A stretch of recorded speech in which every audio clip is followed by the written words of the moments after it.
আজকে আমি আর আমার হাজবেন্ড মিলে বাসায় বসে তৈরি করে ফেললাম মজাদার ফালুদা। এটা যেমন খেতে মজা তেমন শরীরের জন্য স্বাস্থ্যকর। সো হ্যালো এভরিওয়ান, আসসালামু আলাইকুম, ওয়েলকাম টু আমিনাস ডায়েরি। প্রতিদিন ইফতারে এক আইটেম খেতে খেতে বিরক্ত হয়ে গেছি, তো ভাবলাম আজকে ভিন্ন কিছু ট্রাই করি। আর প্রতিদিন ভাজা পোড়া শরীরের জন্য অনেক ক্ষতিকর। আবার আমার আব্বু আসতেছে আজকে, আর সে একদমই ভাজা পোড়া পছন্দ করে না, তাই আমি ফালুদা বানাবো আর সে আমাকে হেল্প করবে।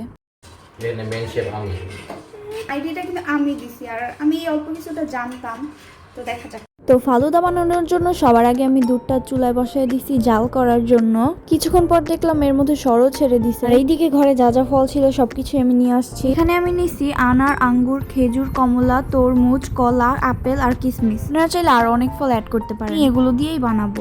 দুধটাও বলক চলে আসছে, আর এইদিকে আমার হাজবেন্ড আমাকে সবগুলো ফল সুন্দরভাবে কেটে দিচ্ছে। আমার হাজবেন্ড যদি বাসায় থাকে আমাকে অনেক কাজে হেল্প করে দেয়। যাই হোক, ফালুদা বানানোর মেইন ইনগ্রেডিয়েন্টস হচ্ছে সাবুদানা, তাই আমি রাইস কুকারের মধ্যে সাবুদানাগুলো সিদ্ধ হতে দিয়ে দিলাম। আর এইদিকে দুধটা অনেকটা জাল হয়ে গেছে, তাই আমি এর মধ্যে পরিমাণ মতো চিনি দিয়ে দিব।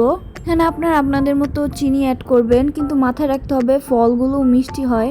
তারপর আরেকটু স্বাদ বাড়ানোর জন্য এখানে আমি গুঁড়া দুধ দিয়ে দিলাম। দুধে ভালো ফ্লেভার আনার জন্য এখানে এলাচ অ্যাড করা যায়, তো আমি অ্যাড করিনি। আর আমার হাতে সময় কম ছিল, তাই আমি পানির মধ্যে কর্নফ্লাওয়ার মিশিয়ে দুধের মধ্যে দিয়ে দিছি, কারণ এর ফলে দুধটা তাড়াতাড়ি ঘন হয়ে যাবে। এদিকে ফলগুলো কাটা কমপ্লিট, আর দুধটাও জাল হয়ে গেছে, আর আমার সাবুদানাগুলোও সিদ্ধ হয়ে গেছে, তাই আমি এগুলোকে এখন দুধের মধ্যে দিয়ে দেবো।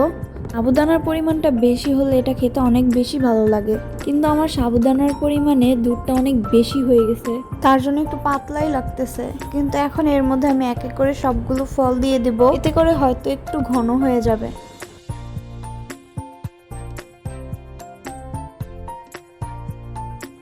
তো এর মধ্যে আমি একে একে কেটে রাখা সবগুলো ফল দিয়ে দিলাম। আমার এখানে আনারের পরিমাণটা খুবই কম ছিল, এটা যদি বেশি হতো তাহলে আরো বেশি খেতে মজা হতো।